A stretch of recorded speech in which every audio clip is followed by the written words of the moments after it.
আসসালামু আলাইকুম। ঢাকা কলেজ কর্তৃপক্ষ কর্তৃক আয়োজিত উচ্চ মাধ্যমিক শ্রেণীর অনলাইন ক্লাসে সবাইকে স্বাগত।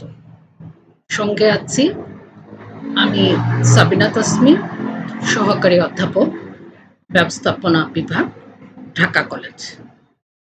আজ আমি উচ্চ মাধ্যমিক শ্রেণীর উৎপাদন ব্যবস্থাপনা ও বিপণনে অধ্যায় ৫-এর মূল্য নির্ধারণ সম্পর্কে আলোচনা করব।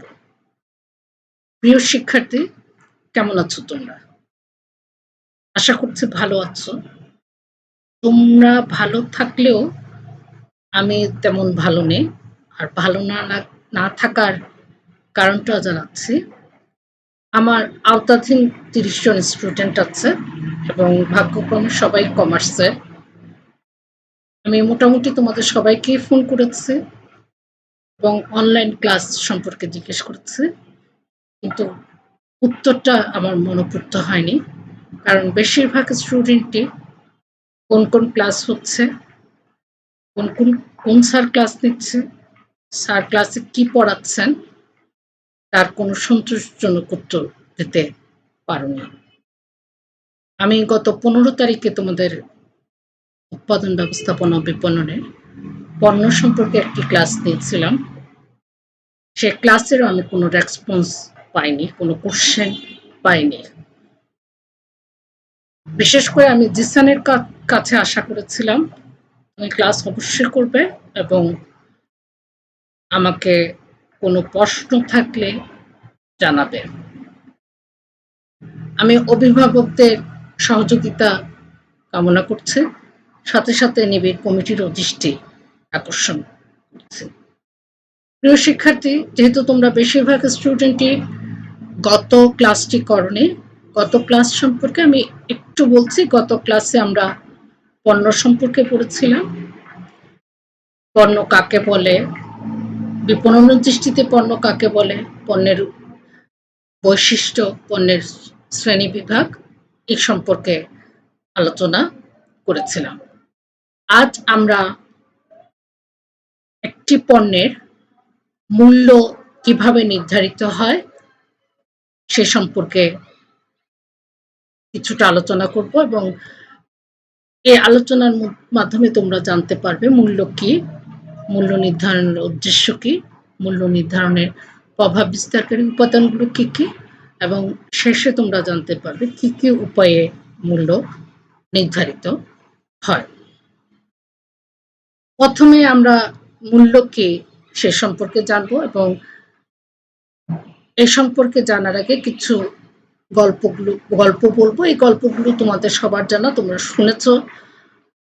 আদিম একটা যুগ ছিল, যে যুগে মানুষ শুধু তার প্রয়োজনীয় খাদ্য সংগ্রহ করত এবং অনেক সময় তার প্রয়োজনের থেকে বাড়তি কিছু হলে সে অন্যের সঙ্গে বিনিময় করত।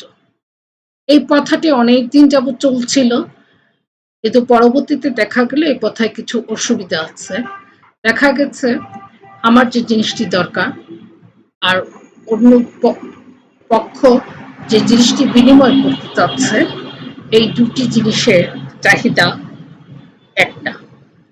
এই সমস্যার সমাধান করার জন্য বিভিন্ন পদ্ধতি অবলম্বন করা হয়েছে।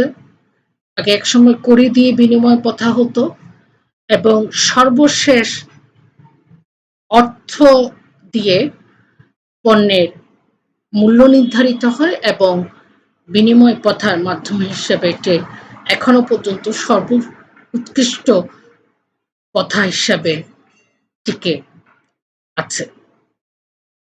এখন আমরা বিপণনের দৃষ্টিতে মূল্য কাকে বলে দেখি। কোনো পণ্য বা সেবার গুণাবলী বা উপযোগের জন্য ক্রেতার নিকট থেকে যে অর্থ আদায় করা হয় বা তা পাওয়ার জন্য ক্রেতা যে পরিমাণ অর্থ প্রদান করতে রাজি থাকে তাকে আমরা মূল্য বলি। তোমাদের সবসময় আমরা একটা কথা বলে থাকি, যে প্রতিটি ডেফিনিশনে একটি কিওয়ার্ড থাকে। এখানে যেমন কিওয়ার্ড হচ্ছে উপযোগ, ক্রেতা, বিক্রেতার অর্থ একটি ব্যাপার আছে। আমি যখন একটি পণ্য বা সেবায় সন্তুষ্ট হব, তখন আমি যে পরিমাণ অর্থ বিক্রেতা দাবি করছে তা যদি আমি দিতে পারি, তাহলে কিন্তু বিক্রেতা আমাকে সে পণ্য বা সেবাটা আমাকে প্রদান করবে। আমরা এও জানি ব্যবসায়ের মুখ্য উদ্দেশ্য হচ্ছে মুনাফা অর্জন, এবং মুনাফা অর্জনের জন্যই মূল্য নির্ধারণ খুব গুরুত্বপূর্ণ একটি ব্যাপার। মূল্য বিভিন্ন সময় বিভিন্নভাবে আমাদের সামনে আসে। কখনো বাড়ি ভাড়া, যাতায়াত ভাড়া, টিউশন ফি, ব্যাংকের সুদ, প্রিমিয়াম, সমিতির চাঁদা, এই বিভিন্নভাবে মূল্য আমাদের কাছে দেখা দেয়। এবং আরেকটি গুরুত্বপূর্ণ এখানে একটি ব্যাপার হলো, যে দেশে যে মূল্য দিয়ে পরিশোধ করতে হয়, বিনিময় মাধ্যমটা যেটা থাকবে, যখন যে সে দেশে থাকবে তাকে ওই মূল্য মান দিয়ে, ওই বিনিময় মাধ্যমটা দিয়ে পণ্য ক্রয় করতে হবে। আমরা যখন বাংলাদেশে থাকি তখন আমরা টাকার মাধ্যমে একটি মূল্য বিনিময়টা হয়ে থাকে এবং পণ্য বা সেবাটা পেয়ে থাকি। যখন আমরা ভারতে যাই তখন আমরা রুপির মাধ্যমে আমাদের পণ্য বা সেবাটা আমরা পেয়ে থাকি। যে দেশে ডলার, পাউন্ড, দিনার, ইয়েন এর মাধ্যমে পণ্য বিনিময় করা হয়, পণ্য বা সেবা বিনিময় করা হয়, আমরা যখন সে দেশে যাব তখন আমাদেরকে ওই ডলার, পাউন্ড, দিনার, ইয়েন এর মাধ্যমে পণ্য বিনিময়টা করতে হবে। এবার আমরা দেখব মূল্য নির্ধারণের উদ্দেশ্য কি। মূল্য নির্ধারণের একটি বড় উদ্দেশ্য হচ্ছে টিকে থাকা। আমরা গত ক্লাসে দেখেছি, একটি পণ্য যখন সূচনা স্তরে থাকে তখন ভোক্তা এই পণ্যটি সম্পর্কে কোনো তথ্য জানে না, এবং আস্তে আস্তে ভোক্তা এই পণ্যটি সম্পর্কে জানে এবং এই পণ্যটি ক্রয়ে আগ্রহ বোধ করে। কিন্তু দেখা যায় প্রবৃদ্ধি স্তরের পরে পতন স্তরের দিকে গেলে পণ্য আস্তে আস্তে ভোক্তা তার আগ্রহ হারিয়ে ফেলে এবং পণ্যটির মুনাফা কমে যায়। কিন্তু দেখা যায় উৎপাদনকারী প্রতিষ্ঠান ভোক্তার প্রতি পণ্যটির মনোযোগ আকর্ষণ করার জন্য, মনোযোগ ধরে রাখার জন্য পণ্যটি অনেক সময় হ্রাসকৃত মূল্যেও বাজারে রাখে। অর্থাৎ টিকে থাকার জন্য অনেক সময় পণ্যের মূল্য নির্ধারণ করা জরুরি। দ্বিতীয় উদ্দেশ্য হচ্ছে মুনাফা। আমরা ব্যবসায় সংগঠন ও ব্যবস্থাপনায় প্রথম অধ্যায়ে দেখেছি, ব্যবসার মুখ্য উদ্দেশ্য হচ্ছে মুনাফা অর্জন, এবং যেই প্রতিষ্ঠান যত বেশি মুনাফা করবে সেই প্রতিষ্ঠান বাজারে তত বেশি টিকে থাকবে। অতএব পণ্যের মূল্য যদি আমরা নির্ধারণ করতে না পারি, তাহলে দেখব যে পণ্য থেকে যে মুনাফা অর্জন করা যায় তা আমরা বের করতে পারবো না। এই জন্য পণ্যের মূল্য নির্ধারণ করা এবং উৎপাদন খরচ কত হলো, পণ্যটি কত দামে বিক্রি হলো, এটা আমরা বিয়োগ করে জানবো যে আমার এত পরিমাণ মুনাফা অর্জিত হলো। এবং এই জন্য পণ্যের মূল্য নির্ধারণের এটি একটি বড় উদ্দেশ্য। তৃতীয় হচ্ছে বিনিয়োগ তুলে নেওয়া। আমরা জানি একটি উৎপাদনকারী প্রতিষ্ঠান সেটি অনেক দিনের জন্য উৎপাদন করে। সাধারণত ভোক্তাদের চাহিদা যতদিন থাকে, যতদিন সে বাজারটা ধরে রাখতে পারে, ততদিন তার উৎপাদন প্রক্রিয়া চলতেই থাকবে। এবং উৎপাদন প্রক্রিয়াকে গতিশীল রাখার জন্য আমার যে মুনাফা হয়, সে মুনাফার একটি বড় অংশ আমার পরবর্তী বিনিয়োগের জন্য তুলে রাখতে হয়। আমরা জানি যে মূলধন হচ্ছে আমার উৎপাদিত মুনাফার একটি অংশ। আমরা পরবর্তী মুনাফা হচ্ছে উৎপাদিত মুনাফার একটি অংশ। তাই দেখা যাচ্ছে যে একটি উৎপাদনকারী প্রতিষ্ঠান যখন প্রথমে শুরু করে, প্রাথমিকভাবে শুরু করে এবং তার স্থান, দালান কোটা, বড় বড় মেশিন, এগুলোর জন্য পরবর্তী যে বিনিয়োগ করতে হবে বা ব্যবসাটাকে আরো বাড়ানোর জন্য যে করতে হবে, তা মুনাফা থেকে নিয়ে থাকে। এই জন্য মূল্য নির্ধারণ করাও একটি গুরুত্বপূর্ণ ব্যাপার। চতুর্থ হচ্ছে প্রতিযোগিতা মোকাবেলা। অনেক ভোক্তা দেখা যায় যে পণ্যের মূল্য বেশি হলে পণ্যটি ভালো মনে করে এবং পণ্যের মূল্যটা কম হলে পণ্যটাকে অতটা গ্রহণযোগ্যতা পায় না। তাই দেখা যায় প্রতিযোগিতায় টিকে থাকার জন্য পণ্যের মূল্য নির্ধারণ করা একটি গুরুত্বপূর্ণ উদ্দেশ্য। এবার আমরা দেখব পণ্যের মূল্য নির্ধারণে প্রভাব বিস্তারকারী উপাদান। কি কি উপাদান আমাদের পণ্যের মূল্য নির্ধারণে প্রভাব বিস্তার করে? প্রথম উপাদান হচ্ছে টিকে থাকা। আমরা একটু আগে এ সম্পর্কে আলোচনা করেছি। বাজারে টিকে থাকতে গেলে পণ্যের মূল্য নির্ধারণ করতে হবে। সেটা অনেক সময় আমাদের উৎপাদন খরচ উঠবে কি উঠবে না এটা না দেখে, এটার উপর গুরুত্ব না দিয়ে আমরা পণ্যটা বাজারে স্টে করবে কিনা, কতদিন ভোক্তার মনে এটা থাকবে, এই জিনিসটা দেখাও আমাদের পণ্যের মূল্যের উপর প্রভাব বিস্তার করে। বিনিয়োগ এ সম্পর্কে আমরা আগে বলেছি যে পণ্যের মূল্য নির্ধারণের মাধ্যমে মুনাফা অর্জিত হয় এবং অর্জিত মুনাফা পরবর্তীতে বিনিয়োগ করা হয়। বা অনেক সময় দেখা যায় যে কোনো প্রতিষ্ঠান প্রাথমিকভাবে পণ্য উৎপাদনের সময় অনেক ব্যাংক ঋণ নেওয়া থাকে এবং পরবর্তীতে মুনাফা অর্জিত হলে অর্জিত মুনাফা থেকে এই ব্যাংক ঋণগুলো কিন্তু শোধ করা হয়। এটাও কিন্তু পণ্যের মূল্য নির্ধারণে একটি বড় প্রভাবক হিসেবে কাজ করে। এরপরে হচ্ছে ব্যয়। একটি পণ্য উৎপাদনে কি পরিমাণ ব্যয় হবে, এটাও এখানে অনেক গুরুত্বপূর্ণ এবং মূলত মোট ব্যয়কে যোগ করে আমি কি পরিমাণ মুনাফা অর্জন করতে চাচ্ছি তা আমার উৎপাদনকারী ব্যবস্থাপক এই জিনিসটা নির্ধারণ করে থাকে। 4 হচ্ছে মূল্যনীতি। মূল্যনীতি বিভিন্ন ভাবে দেখা যায়।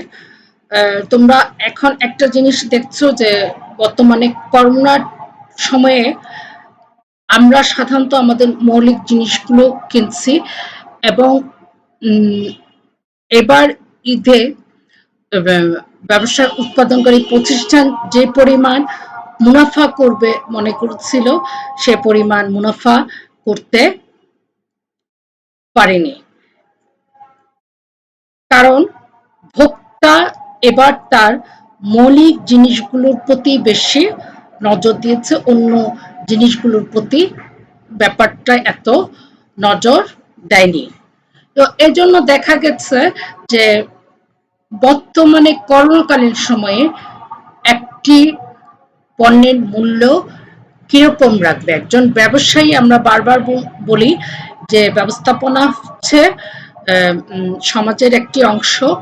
তাই সমাজ এখন কি চাচ্ছে, কিভাবে আমাদের মূল্য নির্ধারণ করতে হবে, এই ব্যাপারগুলো এখানে এই এই জায়গাটা ইম্পর্টেন্ট। এরপরে হচ্ছে বাহ্যিক উপাদানসমূহ, সরকারের নীতি,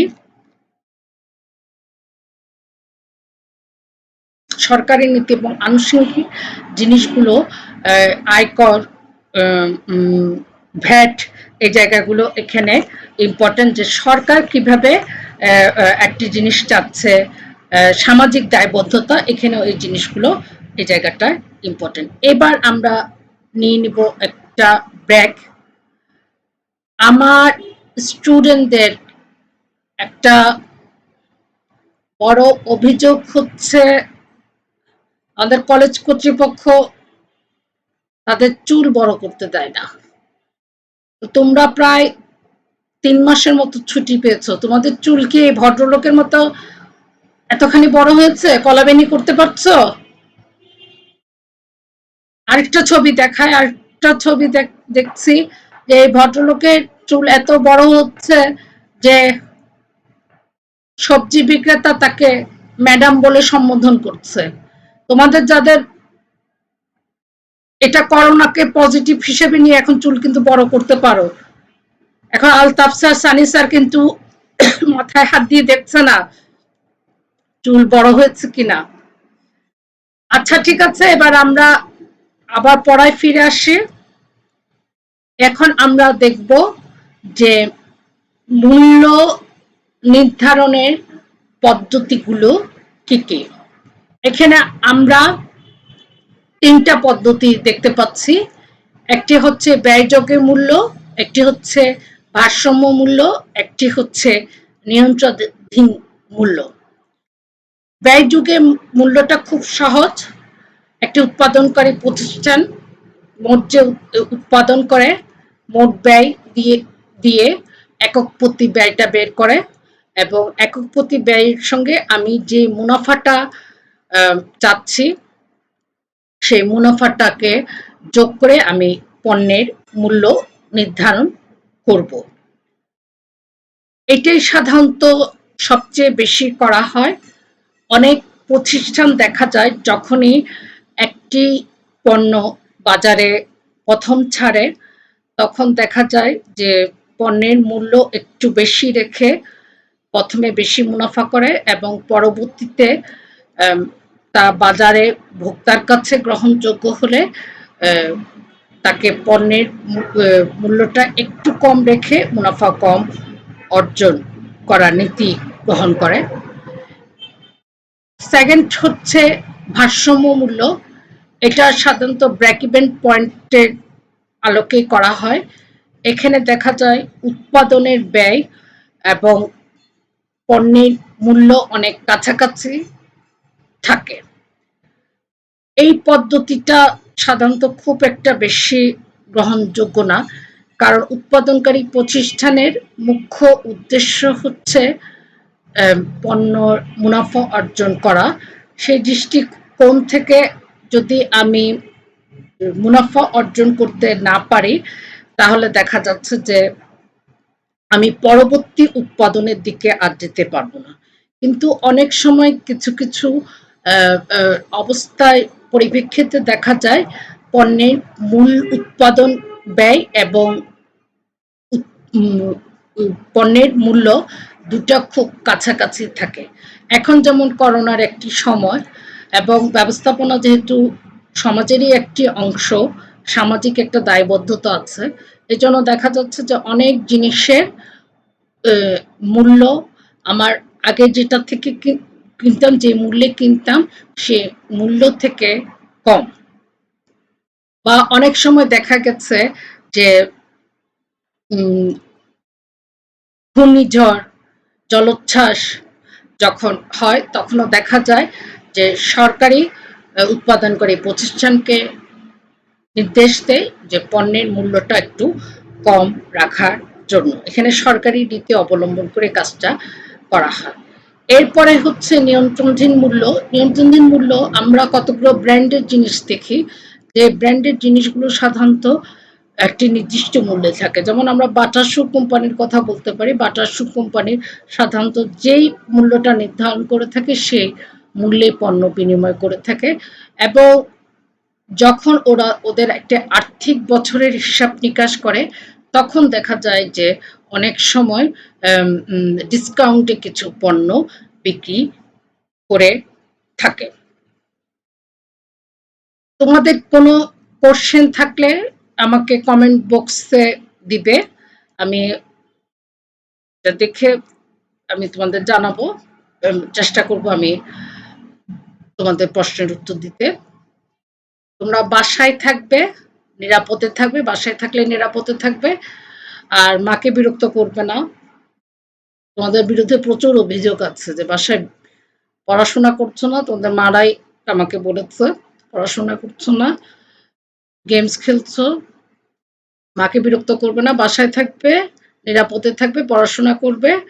আমরা খুব শীঘ্রই সৃষ্টিকর্তার রহমতে অনেক দেশই করোনা মুক্ত হয়েছে, আমরা আবার ক্লাসে ফিরে যাব। সবাইকে ধন্যবাদ। আল্লাহ হাফেজ।